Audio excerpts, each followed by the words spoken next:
I wish that this person could get sentenced so that my heart can heal. A plea from a heartbroken mother. Nokubonga Khubisa calling on the Minister of Police Bekicele to intervene. Her daughter, Nokubonga, was brutally murdered 3 years ago, allegedly by her ex-boyfriend. It is believed that the perpetrator stalked Nokubonga on her way home on that fateful day. He stabbed her several times just meters away from her home before fleeing the scene. A few hours later, he handed himself over to the Mandeni local police station, where he apparently confessed. The man was arrested but released not long after. The family says they have been told DNA results are still pending, whilst the alleged perpetrator continues with his life. Her mother recalls how she heard her child scream whilst she was being attacked. A man was running past the house. At the same time, I was called by one of my daughters, who alerted me that something was happening to Nokubonga outside. When I ran outside, I got to her. She was lying on the ground and she was no longer breathing. She died. I found her with her eyes just staring into space and not blinking. When I poked her eye, that's when I knew my child was dead.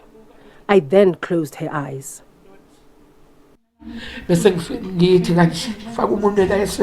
Nokubonga had confided in her sister, telling her that her ex-boyfriend had been harassing her and refusing to accept that they had broken up. She was also afraid as he had threatened her. The family says Nokubonga then sought a protection order against him. At the time of her murder, she had a 3-month-old baby. I started blaming myself that maybe if I took her, maybe if I told her to come to me in Durban, to come stay with me in Durban, maybe that was gonna help. Maybe the guy was not gonna get to her and kill him. Every day, her family have to pass by the site where she was killed. Reeling from her loss, her father says he cannot accept her death. I always speak to Nokubonga and I ask her to stand up spiritually for this matter. I don't like seeing her lying here, especially because the person who did this to my child is not sentenced and behind bars. Traditional leaders say the matter needs to be addressed urgently as tensions in both communities are simmering, with some residents wanting to take matters into their own hands. Both have confirmed to the SABC that a meeting took place between the two families. It's the truth. They did come here to see the family, and when they came, the father wasn't here. The perpetrator's family came with their induna.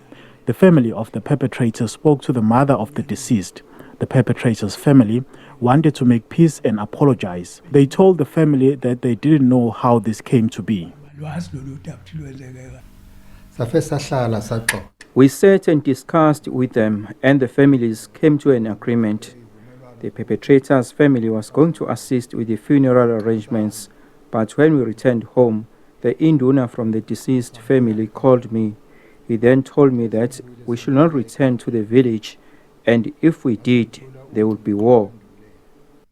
The NPA could not explain why the suspect was released, but says they are aware of the case and are looking into the matter.